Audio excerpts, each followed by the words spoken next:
Switch চালু করলেও gas না থাকায় জ্বলছে না চুলা। দীর্ঘ সময় অপেক্ষা করার পর সামান্য গ্যাস আসলেও তা দিয়ে রান্না করতে সময় লাগছে অনেকক্ষণ।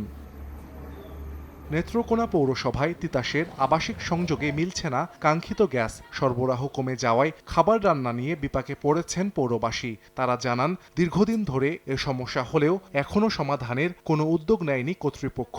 রেস্টুরেন্ট থেকে কেনা খাবারের কারণে নেতিবাচক প্রভাব পড়ছে শিশুদের স্বাস্থ্যে। অনেকে আবার বাধ্য হয়ে সিলিন্ডার গ্যাস কিনে ব্যবহার করছেন।